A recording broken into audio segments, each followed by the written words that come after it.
There's the fear that if I invest in the mental health service of a patient, let's just call it psychotherapy, early on, low acuity, that may look like I'm spending more, investing more on that patient. But we know what that means is on the physical health side, that patient actually is going to do better or have better outcomes on the physical health side, which is going to directly connects to preventative care. How do we help these patients not actually experience the high cost physical health conditions that they might experience long term?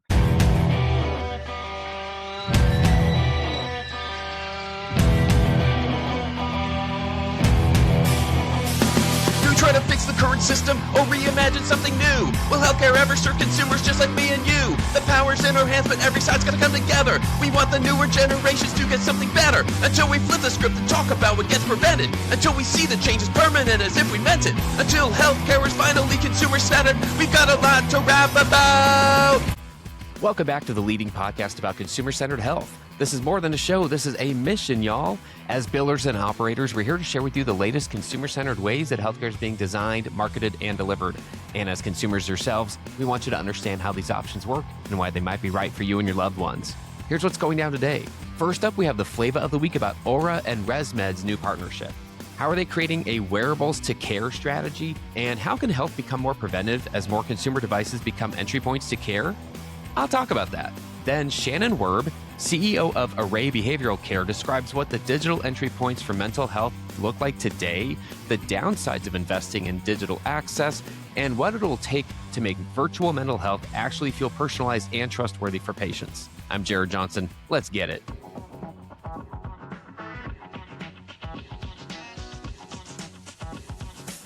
Flava of the week. Resmed and Oura are looking to establish wearables to care for consumers as they expand access to sleep care and health education.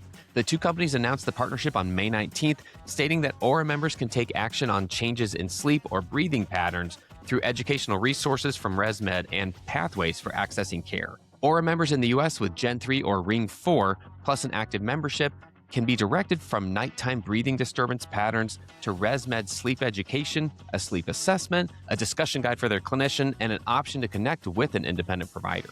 There's plenty of demand here. According to a press release, early signs of poor sleep are often dismissed, creating a gap between what people experience and what they seek support or clinical care for. Insights from wearable devices such as Oura Ring can help people better understand their sleep patterns and encourage them to have informed conversations with their healthcare providers so they can learn more about potential sleep disorders, including obstructive sleep apnea. Close quote. Industry reactions have largely been positive, with many believing this is another sign that consumer devices have the potential to become the entry point to healthcare. As always, there's curiosity about checking all the regulatory and clinical boxes, but I don't see anything yet that indicates much to worry about on that front. Granted, we're still in the early aftermath of the Whoop FDA warning letter from last year, so the broader wearable health conversation might still be unclear about how to avoid confusing wellness alerts with medical guidance. What's the consumer lens? It's essential to consider the consumer point of view as med tech companies turn consumer data into care funnels. ResMed's getting a front door, in this case, to consumers who may not know they have a sleep problem, while Oura makes its sleep insights feel more actionable and clinically oriented. They're positioning it as a way to move from sleep insight to next action, especially around possible sleep apnea. In other words, medtech companies aren't waiting anymore for patients to show up in clinical channels. They're partnering with consumer platforms that already own that daily attention. For those wondering how significant this is, let's remember that not everyone's checking their health data regularly, but that segment is growing significantly, with more people every day wanting health to be preventive more than reactive. So maybe that's why this move feels smart and even inevitable. And I, for one, will be keeping an eye on what comes next as consumer devices become another important entry point to care. Let's take the wearables to care strategy seriously as we consider how effectively it can bring preventive health literally to consumers' fingertips. That's another way that we'll build to the healthcare of tomorrow. And that's the Flava of the week.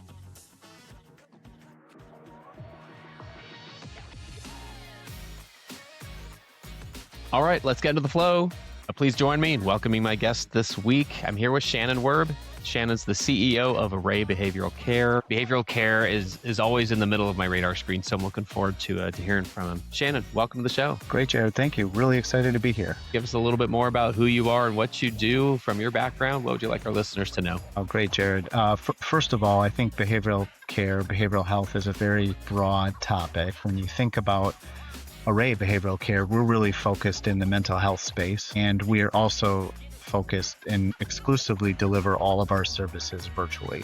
So think about clinicians who are actually in their home practicing on behalf of Array and delivering care to patients in multiple settings. And so all completely virtually delivered, very similar to how you and I are talking today. And so early on, I worked in private practice radiology, eventually working for and responsible for the largest teleradiology service provider. Worked for startups, building software for healthcare services businesses. I did some work in home-based acute care settings, and ultimately was invited to join Array as CEO and help it along its journey to really the next phase of how we're scaling Array Behavioral Care. It's a business that operates in all 50 states, so we're national in scale.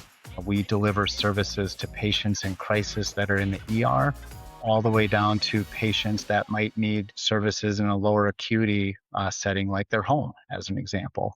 So a broad set of capabilities, but I really felt like it had this great opportunity for me to practice a lot of the things I've learned along the way and capabilities I think I can bring to help scale an organization like Array. Yeah, thank you. Maybe it's a good point to share, like what other areas or verticals are typically included when we talk about behavioral care or behavioral health services, and kind of like where are things today? Like what's being offered, or just what trends are you seeing? Yeah, I think if you take a look at behavioral health broadly speaking, you will find services like substance use disorder or autism services or capabilities that are directly focused on patients that need intensive outpatient therapy. Those sorts of services oftentimes very in person as well. In the virtual mental health space, to your point, there are a set of capabilities that many companies are building around psychiatric services. So we are likely the largest provider of telepsychiatry services in a high acuity setting, meaning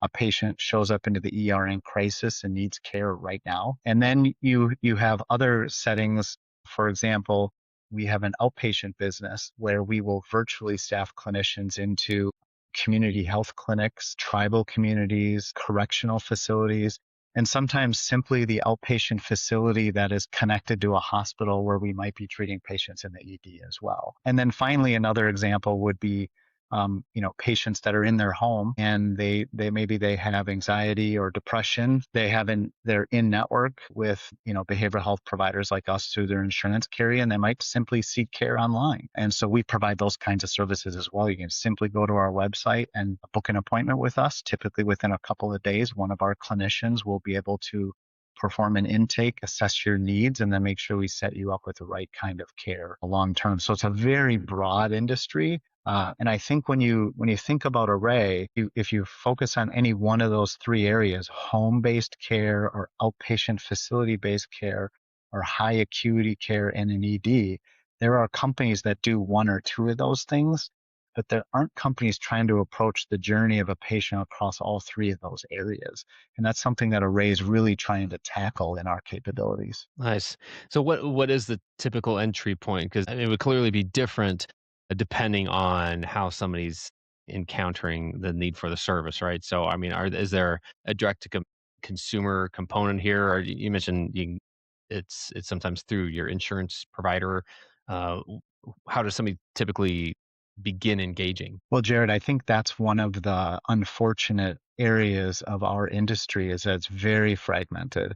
And so it is unfortunately not uncommon that we might see a patient that enters our home-based service by connecting through one of our partners that refers them to us. That patient could also enter the hospital, who then refers that patient to us. And that care, that journey is not well connected. That's something we're really trying to work towards, is making sure that however the patient enters their journey, that journey can be coordinated across all of the providers that patient might actually see.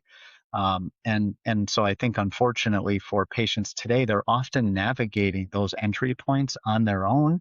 there aren't a lot of great resources for them, which unfortunately is also why patients that show up in the ED typically recur to the ED, because when they leave, they don't really know how to best connect to the resources they need to stay well along their journey. And so these are some of the things we think we can help work towards provide a better solution for patients by really connecting those entry points together.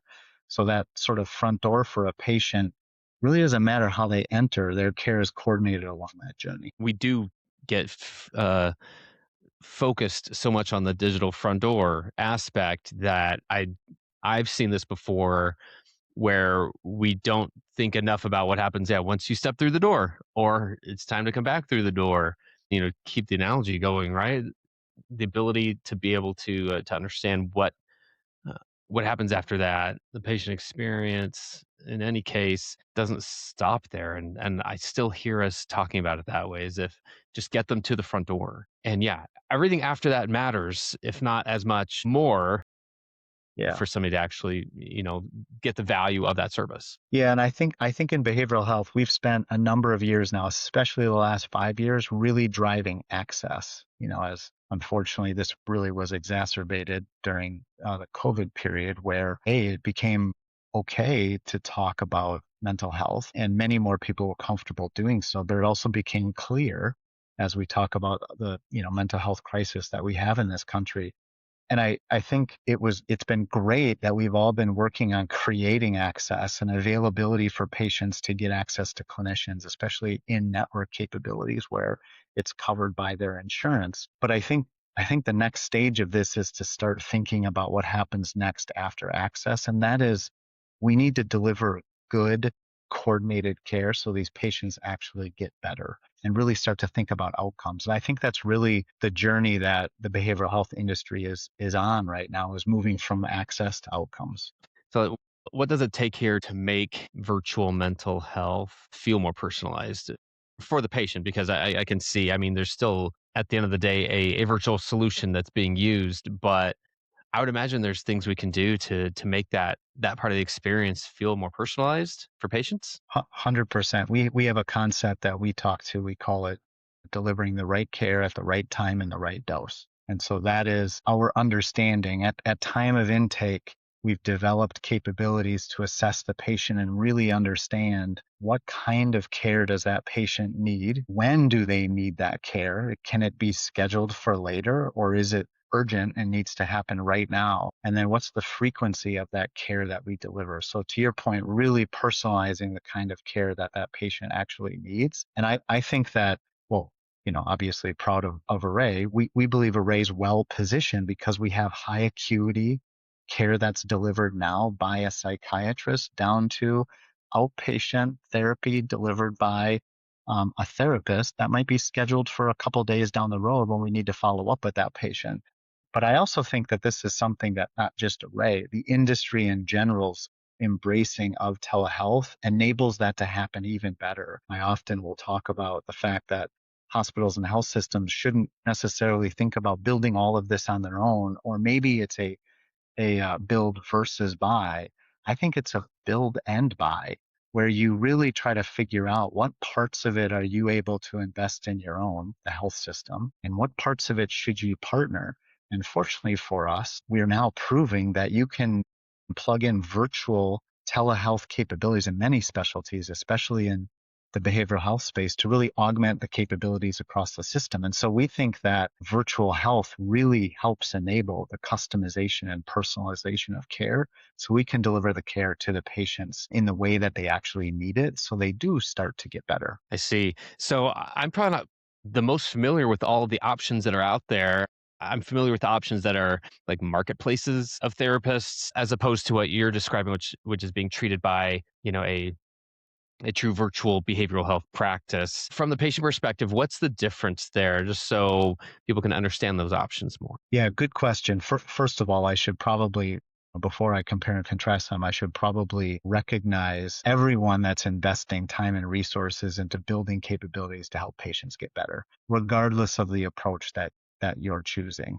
we at Array believe in the concepts of building a practice as an important differentiator to delivering quality care than those that are really building a network of clinicians. And if I dig into that a little bit, Jared, what I mean by that is a network of clinicians. There are these large, very large organizations that are aggregating clinicians that are typically a set of independent contractors that are practicing on that network. Now, many times those clinicians practice on multiple networks as well. So they're essentially making time from their schedule available on multiple networks to see patients. We feel like that solution is subpar to a practice model where a clinician comes to Array and they're a W-2 employee. They receive benefits. They're typically full-time. Our average clinician shares more than 30 hours a week with us. And so when they practice with us, they typically practice with us as their career. We bring the best-in-class technology to the table. We really bring quality programs to the table and investment around really trying to help the clinicians deliver care and practice at the top of their license. That's not to say clinicians don't do a great job on a network-based environment. We believe it just looks very different in that that patient might experience a disconnect of clinicians that are moving between these networks very frequently, or those appointments may not be as available as they look like they are, versus a behavioral health practice where the clinicians are actually employed by the practice and part of this larger capability to deliver care in a clear and consistent fashion. So, okay, so you mentioned like connected or being disconnected. How should behavioral health systems do that? How do they create the continuity? Because you mentioned that's what can keep patients from continuing to receive and even seek the care that they need, right? So if they feel like they're starting from scratch every time, I would guess that that leads them to feel frustrated and just ultimately not continue to seek care. So how do you create continuity, I guess? Yeah, it's a really good question. I think it's even harder to try to execute against. And I wouldn't say by any means do we have it perfect, but we believe in a couple of these philosophies that we're trying to execute against that allow patients to experience more consistent care. So imagine if you seek an appointment with a practice or a network and you schedule your first appointment. You begin getting to know that clinician, and behavioral health is very much a relationship business. And then the next week or maybe a month later, that clinician is no longer available on that network. And unfortunately, that's one of the things you experience with these network organizations is these clinicians are moving around quite often. And so you might have to move your care and then begin all over developing a relationship with another clinician. I think also when you're establishing that relationship, you might have a broader set of needs. Maybe you have psychiatric needs or medication management needs beyond psychotherapy needs. And does that network actually have those sets of capabilities available within its existing practice? That's something we really work hard to do. So if a patient presents themselves to us and they have a higher acuity or higher need for services, we have multiple types of clinicians we can come in to do acute based psychotherapy or intensive psychotherapy. We have medication management. We have psychiatrists that are all employed by our practice that can collaborate around the care of that patient without what might feel as a disconnected set of options if all those capabilities aren't available in one place. So really it's about trying to build something that is sustainable. So when the patient establishes a relationship, we have many patients that have been with us for years with the same clinician. They're reliable, they're there. And if the patient's needs change over time, we can adapt to them and bring other clinical resources from our existing practice to help that patient. So, at the very least, fewer locations for the patient to have to coordinate themselves, fewer resources for them to have to connect into this experience, You if I got it. understand it correctly. Exactly right. Yep. Nice. Yeah, we've referred to this concept more and more this last season on the show here as that constellation of care. And for the most part, right now, current state, it's definitely a DIY effort. It is figure it out yourself, connect that constellation yourself, and that does include services and data from so many different sources that we usually don't even have access to. So I feel like, I mean, that direction makes sense. The more you can curate even part of that ecosystem for a patient so that they're not having to do that. I mean, we talk about reducing friction from the virtual or digital side a lot, but reducing friction from that experience side, just reducing the amount of effort for somebody to have to overcome, depending on how motivated they are to keep continuing to seek the care that they need. I mean, those are constant questions for us to ask and try to make progress on. So Love that direction. If I could just Yeah. add that real quick, Jared, I think you're spot on. And if I back out of the clinical service delivery model or operational model a little bit and just think about the macro view of this market, this behavioral health market in general, I think our industry benefited significantly from massive investment into our industry to really go pursue access. And now, as I mentioned, moving towards outcomes. But one of the drawbacks, unfortunately, of lots of investment is you end up with a lot of companies that are pursuing oftentimes very point solutions or unique solutions to helping a patient.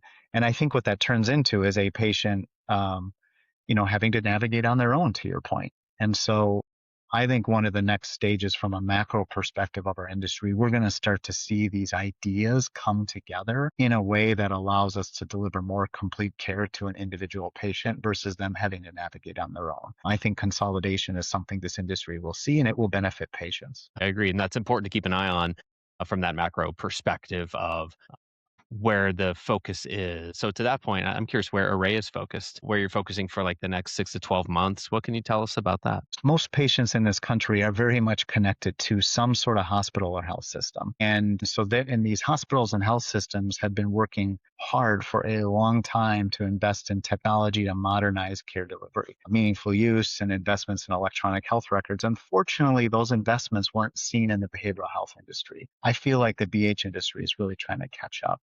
When we took a look at this and thought about, the way that Array is trying to connect with and build this integrated model or this continuum of care for patients, we really thought about the fact that we wanted to make sure that what we could do is seamlessly connect with hospitals and health systems. And so one of the investments we decided on a couple of years ago, which unfortunately takes a few years to execute, is to pull all of our services onto Epic, which is the leading electronic health record in this country. And so 2/3 of the health systems out there actually deliver care on Epic, which we think allows us to uniquely deliver a more integrated solution to health systems. And so a big part of what we've been working on the last 2 years, and as we move forward, is all of our services are now stood up on Epic. They're all available in an integrated fashion. So therefore, a health system doesn't necessarily have the product from me. They can buy more of this continuum or this connected care experience where we can begin to fill in the gaps or help them in the areas that they're not directly investing where we can bring virtual care. And so very much we're spending time over the course of the next 6 to 12 months advancing the effort for our customer base, largely hospitals and health systems, to really connect to the broader set of care delivery we have available to them. If they only use us in the ED, maybe they want to also use us in the community. If they only use us in the ED, and maybe their medical group wants to be able to discharge patients into our home-based model, those are things we can now automatically enable. And so we're trying to make sure those touch points are friction-free, really easy for the consumer, really easy for our partner, so these patients can seamlessly flow between environments. What do you think needs to change for mental health to really be treated like other areas of preventive health? And I'll footnote that with the thought of preventive health and the connection between that and healthcare has been the focus of our last couple of seasons here on the show as well. And talking about these areas of our health and wellness that traditionally have been addressed in one way by a provider, meaning I don't really cover that. Come to me when you're sick or you need help, versus you're trying to prevent things in the first place. There's this whole layer in between that we're finding can be connected for a consumer well before they need to see a doctor of any kind or clinician at all. There's a lot to learn and discover about where organizations and where individuals fall, where they fit within that ecosystem and where they fit within that supply chain of either offering a service or benefiting from or partnering with others in that space. There's just a lot there. So we've been investigating that, but we've been trying to understand it better from the standpoint of preventive health itself and say, look, traditionally, prevention hasn't been something that traditional healthcare has been really invested in. Bits and pieces, yes. Programs here and there, yes. But virtual care has opened the doors to so many things here and other digital investments and emerging technologies now. generative AI tools have opened these doors to say you don't have to treat healthcare and prevention in different ways, mostly because that's not how a consumer thinks about it anyway. A consumer, most of the time, is going to think, I don't want to feel bad today. I want to feel healthy today. And whatever it takes to get me there, that's what I'm going to explore. Where does mental health fit in that ecosystem? And what would need to change for mental health to feel like more of that ecosystem of preventive health? Yeah, I think great question, Jared. So I think the first way I would approach answering that is the industry, broadly speaking, healthcare, really recognizing that there is a direct correlation between mental health and physical health. I think we've grappled with that for some time, but we know that a patient who is feeling better on the mental health side is going to experience physical health in a very different way. And vice versa, a patient that's not feeling well on the physical health side is also going to experience mental health in a very different way. If we can really stop grappling with that as an industry, which oftentimes gets connected to the payment mechanisms we have in place, behavioral health is still very much fee for service based. And so therefore, there's the fear that if I invest in the mental health service of a patient, let's just call it psychotherapy early on, low acuity, that may look like I'm spending more, investing more on that patient. But we know what that means is on the physical health side, that patient actually is going to do better or have better outcomes on the physical health side, which is going to directly connects to preventative care. How do we help these patients not actually experience the high cost physical health conditions that they might experience long term? And so we believe that this correlation is real. I think the industry itself understands that. I'm not sure payment mechanisms are all set up yet to recognize that. If you think about movement to things like value-based care, value-based care is typically appreciated on the physical health side and not necessarily is benefited on the mental health side. Oftentimes, the use of mental health services for a patient is attributed back to the PCP. And maybe it should be who made the initial referral into the mental health side. So I really think it's the recognition of those two areas and the alignment of the reimbursement models to ensure we recognize the creation of value for a patient, and that being proactive or preventative actually helps patients do better in the long run. Even though it might look like we're spending a little bit more on the mental health side, we're saving multiples more on the physical health side. I love it. And that's the state. Let's keep driving towards that and keep looking at how we can get there quicker. Shannon, thanks for everything you're doing to make healthcare more consumer-centered. Best of luck with everything you have going on, and thanks for joining us today. Thank you for the time and really appreciated the opportunity to chat with you today.